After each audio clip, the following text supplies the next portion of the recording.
Hi, welcome back to One Stories, the podcast. I'm Wendy Babcock. I am here with Jen Vertanen. Welcome, Jen. Hello, thanks so much for having me, Wendy. I'm excited because now they can't see you because this is audio only, but if you could see her, you can go watch her one story, but she's got that pop of pink that I love in her hair. So we Oh definitely have that in yeah. common. Oh yeah. Yeah. And you called it magenta. I always thought hot pink, but now like magenta is sticking for me. So Magenta has that like purple undertone instead of a red, and that's yes. what draws me in. It's like this that certain color that I'm just like, oh, that's my color. So I love it. You're my people. So anyhow, I can just love on you all day. But I'm gonna have you introduce yourself so everyone can learn a little bit about who you are and what you do. Yeah, so Jen Vertanen, I am founder of We the Unruly. I like to call myself Chief Unruly Officer. But, it's a baby movement I started a year ago. And I have a vision that it is going to impact at least 1 million+ lives. And so that is my work, is bringing that vision to life. I have speakers, authors, coaches, healers, artists, other super cool humans, right? They're used to being the leader. They're used to having to hold the space for everyone else. And this is the space where they get to be held and resourced and business strategy because I have 3+ decades in corporate, and entrepreneurship and all of that. But it's very much a peer-led community. And it is all about viewing the person as a whole human being and how do we make sure that the whole human being is supported, not just the leader building their business.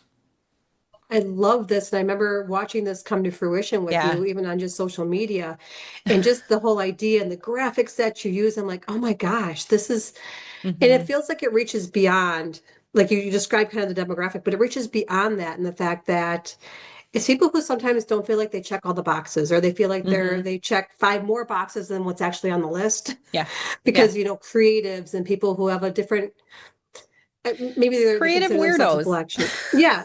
That I'm trying to trying to Yeah. be politically correct in how I want to say it, but yeah, the people who feel like I weirdos. own weirdo, so we're Yeah, good.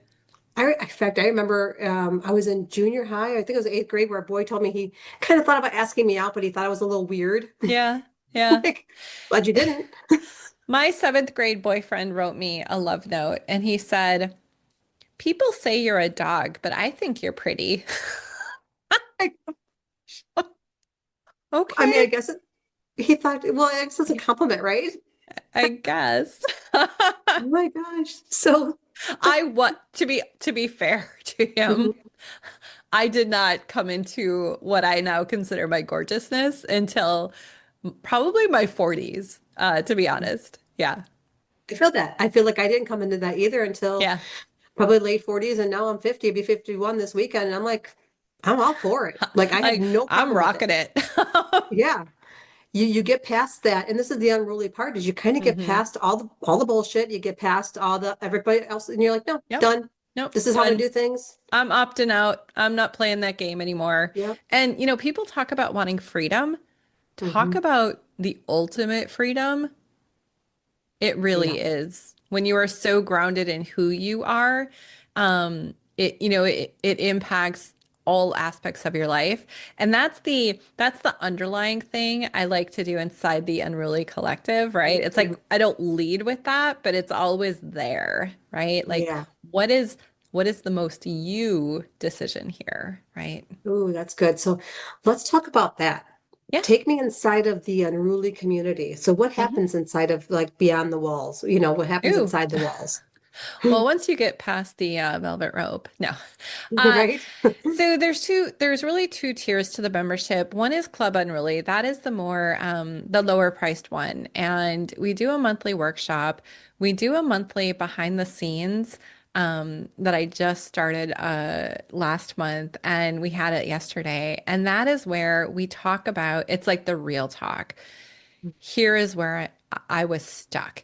Here is what was going through my head. Here's what I was saying to myself. Here's how I reached out for support or didn't reach out for support. Here's what I learned about it, right? And it's these very relatable experiences that help others. A, if they're in that, they can then be like, oh, yeah, that might be what's going on. B, it's you get ideas for what to experiment with for your own self, right? Yeah. And it's validation that you're not alone, right? Yep. And it's that celebration of like, you made it through. You made it through the other side, right? So I call those behind the scenes. And then we also do a social hangout called, can I swear? I don't have Yeah, to. Let's talk you about can. shit that matters. And it's taking kind of current events or whatever is coming up for folks. And we just have these philosophical conversations. And what I love about Unrulies in the community is that, I sold it with if you vibe, you belong. It worked with my, the people I knew, but it's like as I expand my reach, that doesn't really work. So I'm working on Mm. that. But it's diverse-minded people, right? Similar values, there to have big impacts, mission-driven, move, all of that. Yeah. But the diversity of thought is fascinating. And I love that because we have these beautiful, rich conversations. So the deep end, that is for women who they're kind of all in on who they're being and what they're doing, the impact they're having, right? So that is a much more intimate container. We have weekly, I call them brain trust calls, right? It's very much peer led. So I am the leader, the owner of the group, but I am just as much a peer there as anyone else. And I think that makes it different from a lot of containers where you have the coach and their framework and their, blah, blah, blah. And it's not good, bad, right, or wrong. I'm in those as well. But this is more getting that peer led support, whether it's business strategy, emotional support, what have you. So I'm making this very long winded. We You're also good. have our own social hangout in there. Yeah, but it's always these rich, meaningful, but actionable. So I'm a triple fire sign and a project manager for 3+ decades. Like I have to get people into action. I don't know how not to. So it's this rich, meaningful, but then it's like, and then what are you going to do with it? And maybe the answer is I'm going to sit with it for a while. Great. But at least know where you're going next intentionally. Yeah. I love everything about that. Specifically, you're talking about like the group kind of everyone kind of being on the same level because that's Yeah. true. I've run communities too, and sometimes it's hard to have to be the one that's got the answers or looked up to for the answers when you have questions too and shit's hitting the fan Yeah. in your business and like, what do I Yeah. do? And that is the collective is like this is where you come, the leaders come, and you don't have to have all the answers all the time. You're not holding that space for your business in that moment. It's Yeah. you get to be a whole entire human being in all of it. Yeah. Oh, that's beautiful. I love that you Thanks. created this. And I love even the richness of the diverse voices and stuff like that Hmm. because people have a lot of opinions and things. And if you're Hmm. willing to come to the table and talk about them as humans and see Yep. each other for human beings, that's where Yep. change really takes place. Exactly. We don't need, I love like-minded people, Yeah. but if everyone thinks like me, Thing changes. no, no, it's not good, right? That's not how we learn and grow, and go further faster together. Yeah. And it's about having that open mind and that's where I think it comes to be we the unruly because people Hmm. who walk in and have more of an open mind means you're more open to learn and see somebody differently than maybe you had a perception about earlier. I know I've been Yeah. guilty of that where I had this belief Hmm. and then something shows up. I'm like, oh, I believed this thing for so long and now I'm Yeah. seeing it so much differently. The Yeah, power in that. it really is because it Yeah. just really makes you sit back and say, yeah, having those conversations makes such a big difference. Yeah. Well, and in Ruli, it's questioning Yeah. the beliefs, the rules, the stories, like all of that. And it doesn't make it good, bad, right, or wrong that that's what you've been living under. That's like what the system is built to do. But each of us has so much autonomy and choice that we don't give ourselves credit for. Yeah. And I built it because I was there for a really long time. The autopilot, look good on the outside, but inside be kind of like, what did I choose for life? I've been there. I lived it for 50 years before I, got out of that way of being and Yeah. into who I wanted to be. Yeah, and that was my next question of how did this even start? Like, how did this idea pop in? You're like, I'm working, Oh my full time on doing gosh. all these things, and now I'm going to create a whole community. Like, Yeah, that, that's a how did really that good happen? question, Wendy. That's a really good Yeah. question. last April 15th of 2025, I turned 55 years old. And as one does on their birthday, you reflect, Yeah. right? And I love this question that I always ask myself, where am I not giving myself permission? Mm. And the answer came up, um, basically, We the Unruly. Now, on April 14th of last year, if you had told me I was going to build a community, I would have laughed, just laughed. Okay. If you know my Wow. backstory at all, and I do share Okay. some of that in my one story. Hmm. Um, and just April 15th, it came to me and I'm like, that's it. That is my movement. That is the umbrella of my work. That is what I'm here to do. Yeah. Wow. And I think that, what sold it, it was, you talk about you saw it come to life in front of your Hmm. eyes, and it was the energy and intention behind it that people really, the people opted in and were excited. Like I've never in my entrepreneurship journey been like, when can I give you money? How can I give you money? You know what I mean? And it's Yes, just sign like me up. when you show up in that energy, right? Whether it's enthusiasm or like whatever that looks like for Yeah. you, that is what people respond to. It's a fact. So I was trying to think Yeah. about, we virtually met just on social media first. Yeah. And I think it was on probably one of Lisa Condon's posts or Lisa something like Condon was that. like, you need to know Wendy and do a Yeah. one story. And she said to me, like, you got to meet Jen and you'll love her hair. I'm Yeah. like, okay. And then we were just like chatting back and forth. And then like, oh yeah, I just need to be in your world. And then watching Hmm. you, I don't even know when that happened compared to when the We the Unruly came Hmm. up. Hmm. I'm not even sure Yeah, when it that was, all happened. Lisa and I started being accountability partners January of 2025. I started talking about We the Unruly kind of late April. So, and you probably knew each other-ish for a couple of months Right. before I started talking about it. Yeah, Yeah. because I do Because I remember those really, first posts coming up. yeah, yeah. And again, it was nowhere in my line of sight, but that's the power of the question, right? Hmm. And now my question has changed to, how can I be the woman who allows this to become as big as it's asking to be? That is my current Yeah. work and my current question. How can I be that woman intentionally on purpose every day as best as possible? I love that question because people think, growth is exciting, but growth can also be very scary, Yeah, yeah, because you're being seen even yeah, more. And yeah. so, yeah, huge props for bringing that in and saying, what can this look like? Thank you. Thank That's you. amazing.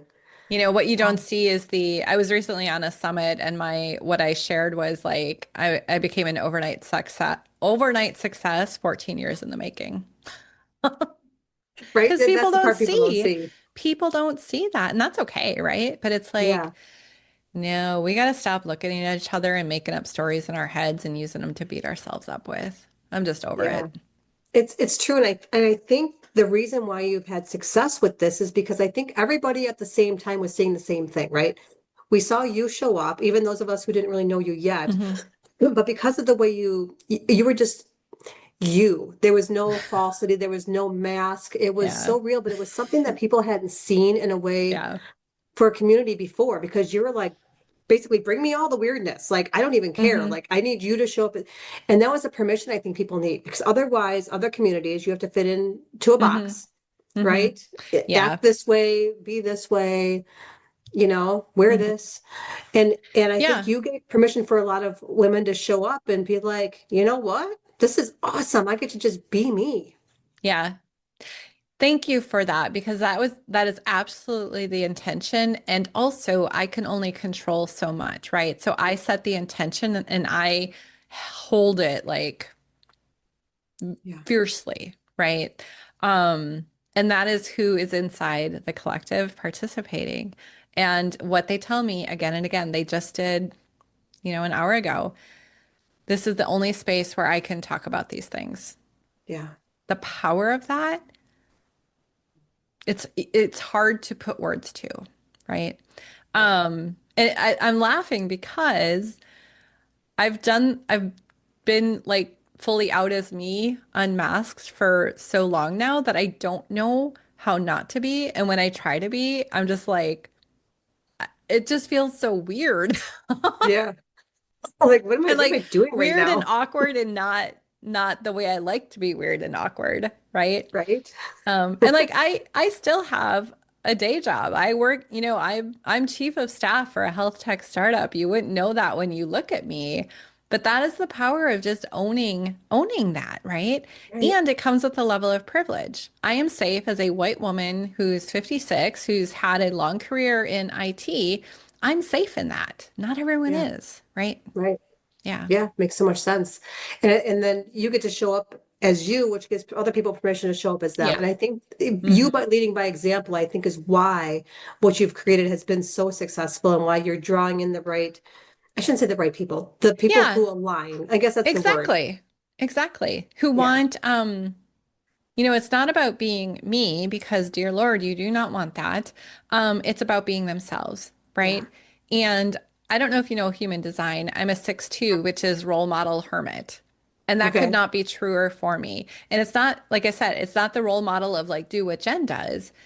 Do, do, do, do you. That is what I'm modeling is you. You Yeah. being you and the permission piece, which is so huge.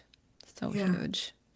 And also knowing more of your background through your one story, Mm-hmm. So let's talk a little bit about that too, Yeah. about you jumping into one stories with me. What was that like for you? Digging into the story and pulling a lot of that out. I mean, some of it can feel guttural, for lack of a Yeah. better word. Hmm. How You was know, that? I've told the story, my background, my origin story. I've had it on my website. I've shared about it so much in podcasts. Yeah. I'm not going to say easy story to tell. I have healed that, right? However, on the stage, I got emotional. I Wow. did not expect that because I've shared that so many times. But there was something about being on the stage, sharing it, hearing gasps in real time from some audience members, right? And it just, yeah, it was all the feels. And I was not expecting that. It's interesting because I do get that a lot. People who have shared their Mhm. stories, or they don't think it's not an emotional story, but then they get on stage and there's just this feeling that Yeah, happens. I like to say it's something quantum that happens on that stage. I think, I think yeah, it's I would something about it agree. being witnessed. Yeah, there's something about that story Hmm. being witnessed and that energetic of all the specific words you use. Hmm. And you showed up as Jen on stage, which I absolutely adored. Kimono, ripped jeans, fun shoes, Yeah. fun earrings. Yeah, that's just kind And of my that's what it's about, go-to. though. Hmm. I wish more people would be comfortable to just show up as themselves because this isn't a TED Talks. This isn't TEDx. This isn't Hmm. a talk. It's storytelling. It's you. And Hmm. the point of it is to attract the people that need you in their lives, Yeah, between your story and what you do. yeah. So, yeah, I'm just so thankful that you got up and you shared that. Well, I mean, ditto Wendy that you put together this opportunity for this to happen. You saw something that needed to exist and you made it happen, which Yeah. is what, I did with We the Unruly. Yeah. Yeah, that's the thing. Yeah, we saw something that was missing in the world that Yeah. it needed to be developed instead of waiting for somebody else. We did it ourselves, Yeah, and which mine goes back to like I didn't know where I belonged in every place. I had to,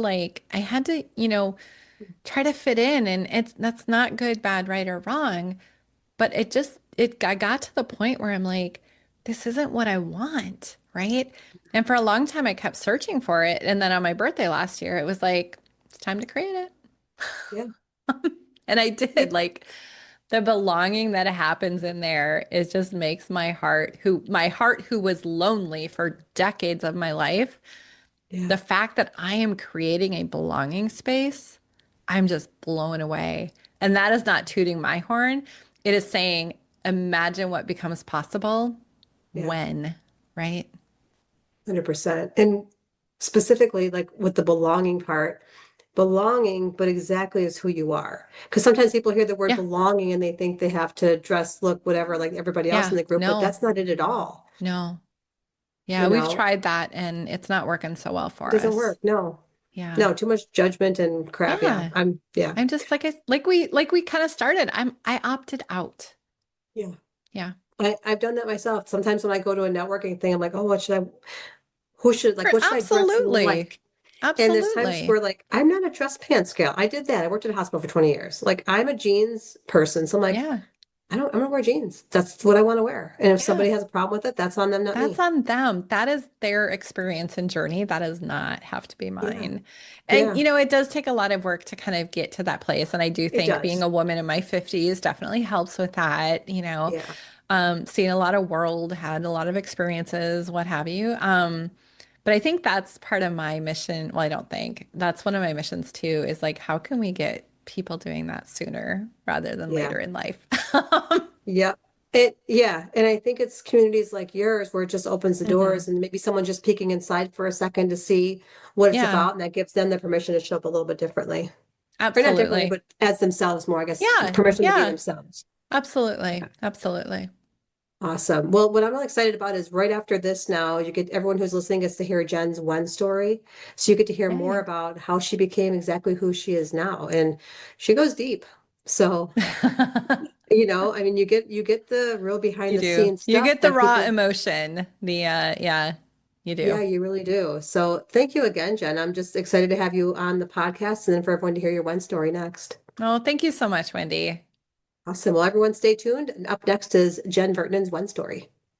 Your story matters, don't let it fade. When everything changed, you were made. When everything changed. Jenny, my mom reaches out for me. Yeah, Mom, I'm here. I'm here. What's up? Jenny, I'm going to say something to you, and I don't think you're going to like it. I don't want you to be mad at me, though. It's okay, Mom. It's okay. You need to learn how to let people love you.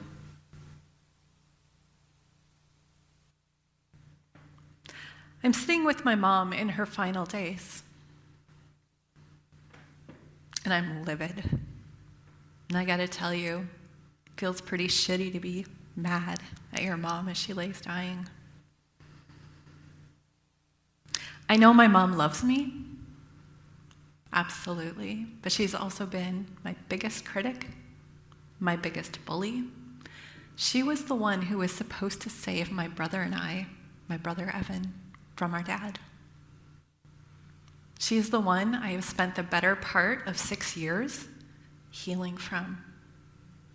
And this is her final piece of advice to me. You see, it's 2021, and the nursing home has just reopened for COVID. Do we remember those days? Yeah. It had just opened, so I'm grateful, because my mom has been dying for a while now, and we haven't been able to see her in person. But to be with her, we have to be covered head to toe in personal protection gear. Mask, like everything, goggles, our shoes, right?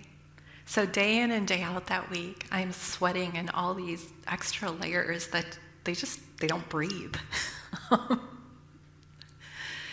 My mouth is starting to get kind of sores around it because I'm breathing my own air in and out, the moisture from that. And the bridge of my nose, it hurts so bad because those goggles, they have some pretty sharp plastic edges on them. And my stomach, I am living on gas station breakfast sandwiches for the week. I feel disgusting. And now I'm mad at my mom.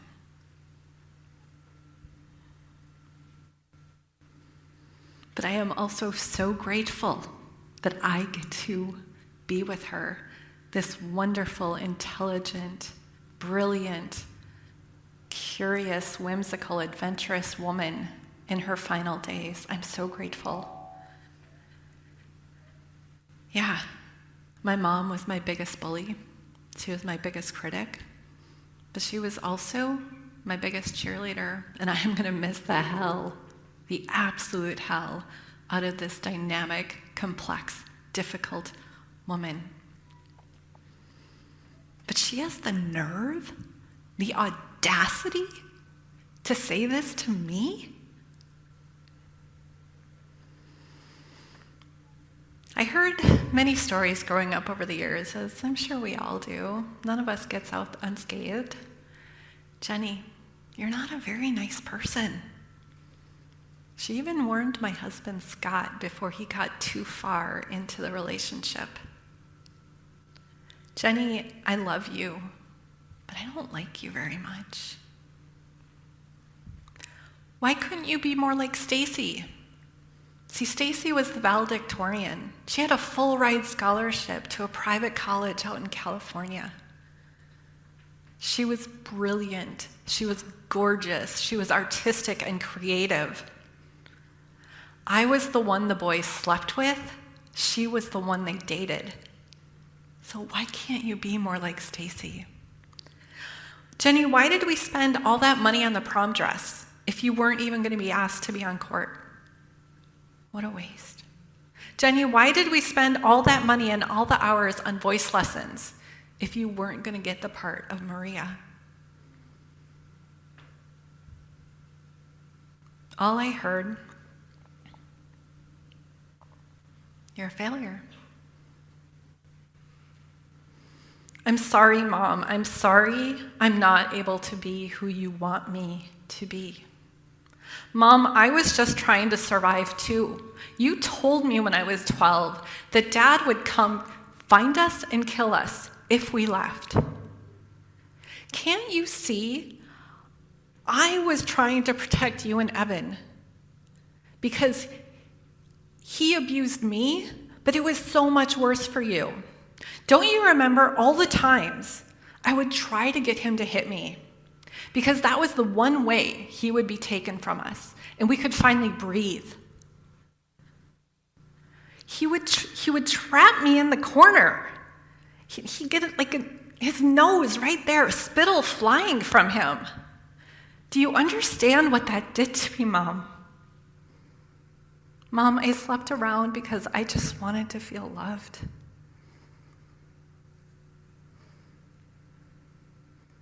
School was the one thing, my grades, the one thing I had control over. So, of course I didn't do well. I was just trying to survive. And these stories went on through the years, right? As one does. I got pregnant at 19. Not something you want for your daughter when you're a middle-class family from a small town in Wisconsin. Right? It took me 6 years to graduate college, not 4. So another way I had failed. I went into corporate and I was doing well. I was managing multi-million-dollar projects. I wasn't a reporting manager, but I was responsible for a lot of shit getting done. But because I wasn't climbing the ladder, I was disappointing her. So these stories over and over and over and over again. I think of it like death by 1,000 paper cuts. And you get one paper cut, and I'm sure everyone here has had one paper cut in your life, and it hurts. It stings, right? But imagine your body, your soul, your heart is covered in paper cuts. So no wonder you would just barely scratch the surface of my strong, confident facade, and I'd crumble. No wonder I had spent decades pushing everyone away because I didn't want them to see how broken I was. No wonder I was heart-achingly lonely, even in a room full of people I loved. A couple days go by, still mad. But I also realized she's not wrong. That sucks. She was not wrong. You see, I had spent those 6 years going from self-loathing to self-loving. But self-loving, I've come to learn now in my advanced wisdom, it's not the flex you think it is if you don't know how to receive love and support. It's not. My husband Scott, I knew he loved me, and I have put that man through the ringer because hurt people hurt people. And trust me, he is not a doormat, but he stuck with me. He could see it in me. So I knew he loved me, but I didn't think I was deserving of that love. My kids, I have 3 children. I knew they loved me fiercely. I tried to do right by them. We're going to get to them in a little bit. At 51, I was finally starting to have healthy friendships with females. That was foreign to me at 51.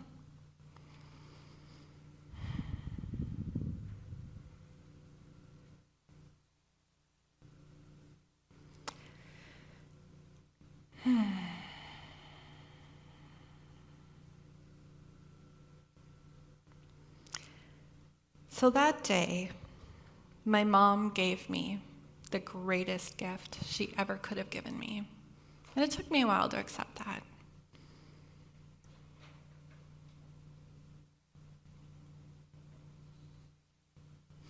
I'm going to go back to those friendships. Because I was a wonderful friend. I could be so supportive and loving. You could count on me, right? But heaven forbid I actually ask for support. That's not in me. I come from a line of very strong, independent women. These women, starting with my great-grandmother, they were abandoned by their husbands and fathers. They were left to raise children all on their own and go to work when that's not really what most women were doing in those days. Living in small-town Wisconsin, all the whispers behind the backs and the rumors of what happened. I can't believe he slept with his secretary, right? They had to become strong, independent women. And I am the eldest daughter of the eldest daughter of the eldest daughter, and I am damn proud of it. But you tell me that I am weak. Don't you dare take pity on me. At least that's what unhealthy ego told me all those years. So like I said, my mom gave me the greatest gift that day. She really, really did. It was the missing piece of my puzzle. But it begged the question, how does one learn to let others love you, show you love? How does one learn that? I wasn't taught that. There's not a course in that. I certainly wasn't modeled that. So I did what any adult does, and I went to Google. Google. Literally, I remember typing this in. Google, how do you let someone love you? And it spit out some, response, something along the lines of, you have to let your emotional guard down. Okay. You have to receive affection. Generic. Okay.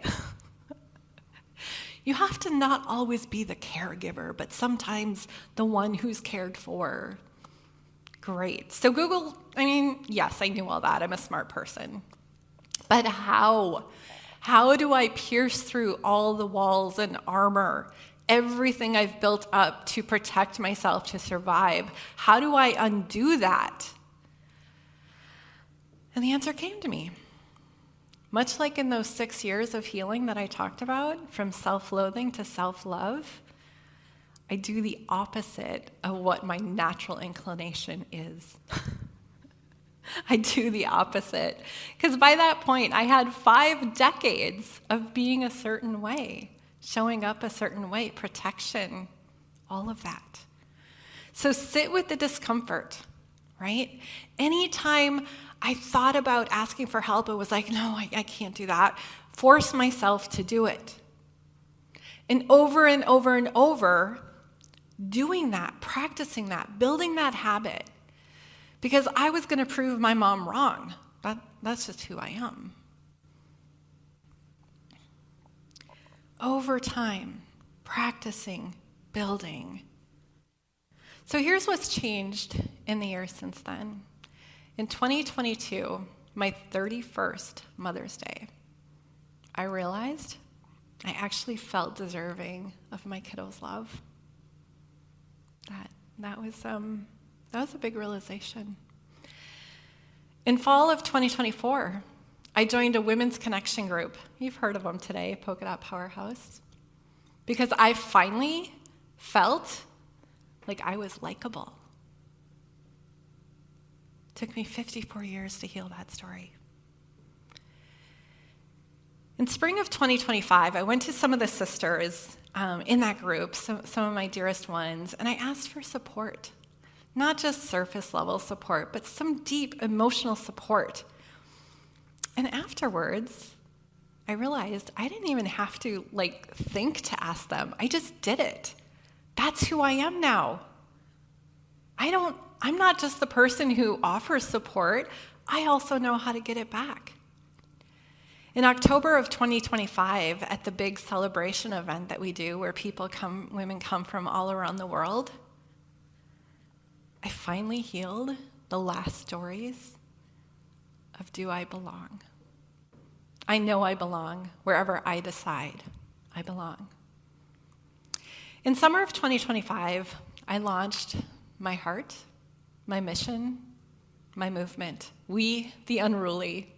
So let's talk about that word for a moment, unruly, right? Very negative connotations come with that word. Often used to describe a woman who is too much, too full of herself, too honest, too bold, too loud, too this, too that, too everything. I'm all those things.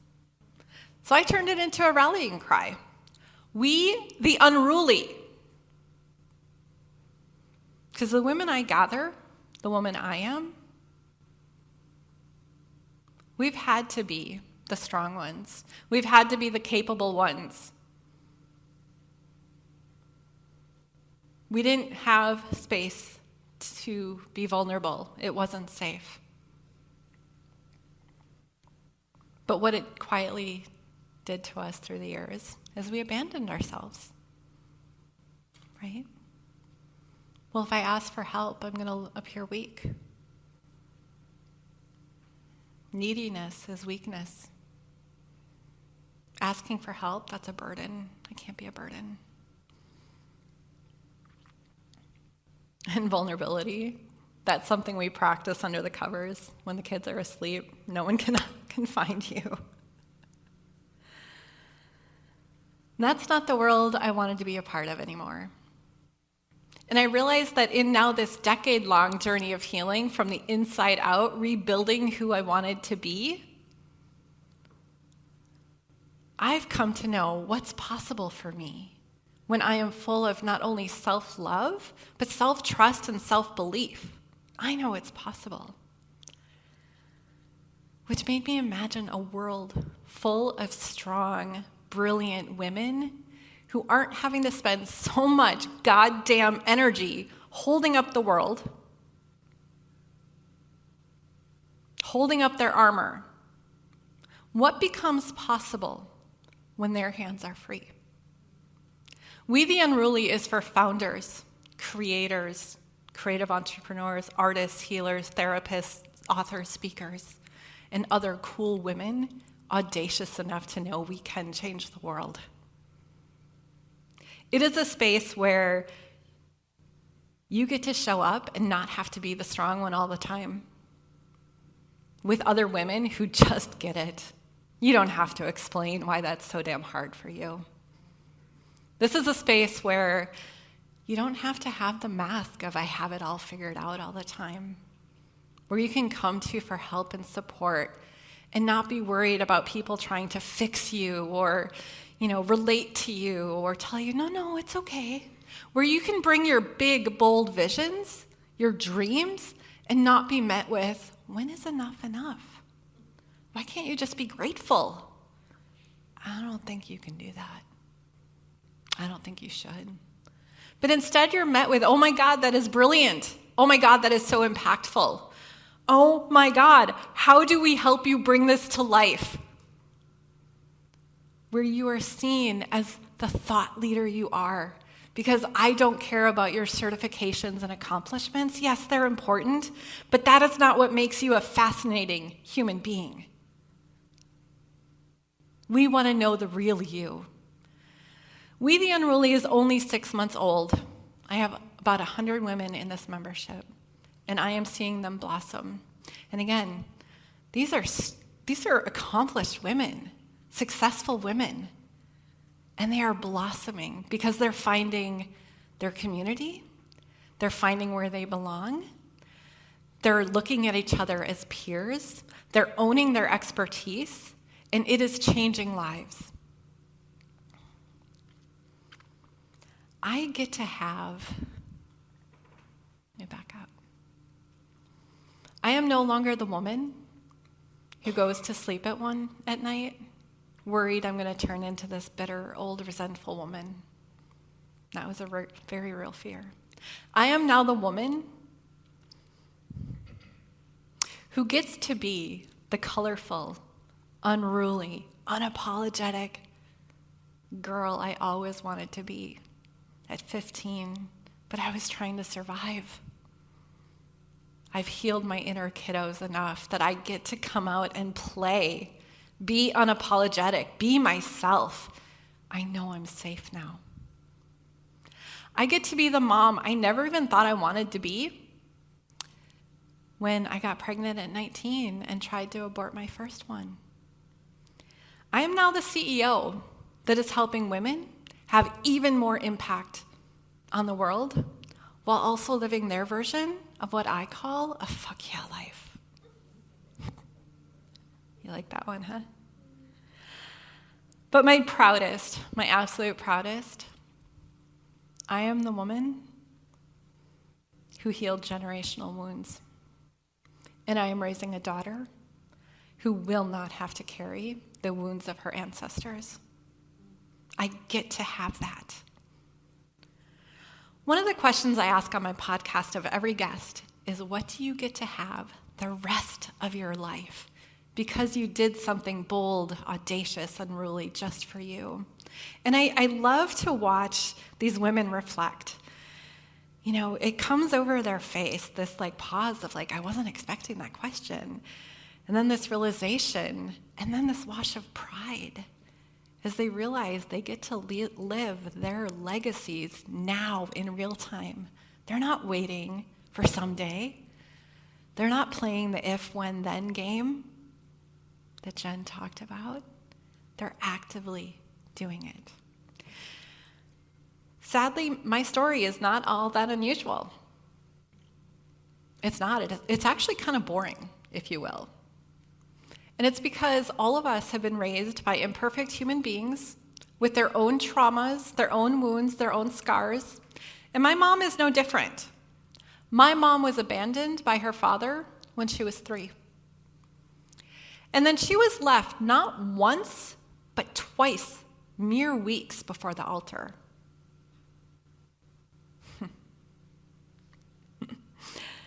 She was married 50 plus years to a severely mentally ill, psychologically abusive man. You guessed it, my dad. 50 plus years. She was the proverbial square peg in a round hole, or however that phrase goes, in our small town in Wisconsin, where they made fun of hippies. She had progressive ideas, out there ideas. She was woo, she was kooky. She knew she didn't belong there.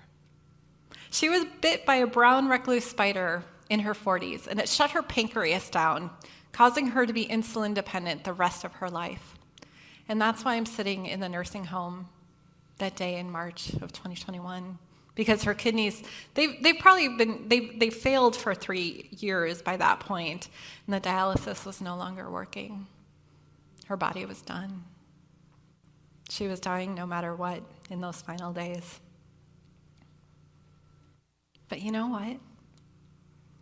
In her late 60s, she moved to the mountains of Ecuador, sight unseen. I told you she was adventurous. She found her community. She found where she belonged. She found acceptance. And she met the man of her life. She got to know deep, healthy love for the first time in her life, in her late 60s. My mom would only live 5 more years. But she got to have that the rest of her life. She got to know what that felt like, even if it was only 5 years. So I've shared a lot about myself, my mom, some of our journey. As the speaker before us just said, there's so many win moments. We all have them, right? But I'm here today to ask you the same question. What do you get to have the rest of your life? Because you were able to sit with the discomfort, you were able to be vulnerable with someone else, possibly many. You were able to take action without having all the answers. And I'm sorry, if you're the go-to, I got it figured out girl, it's hard not having all the answers. That you were able to partner with your wounds, your insecurities, your fears, your doubts, your traumas, all of it. And you were able to make it happen. You were able to hold the belief that what you want is possible, all through the messy middle. What do you get to have the rest of your lives? You may not have the answer today, and that's okay. I didn't have the answer for a very long time. But if you don't, I'm going to ask you to be like my mom. Never, ever, ever, ever give up. That what you want is possible, and you are absolutely the person to make it happen. Thank you. Your story matters.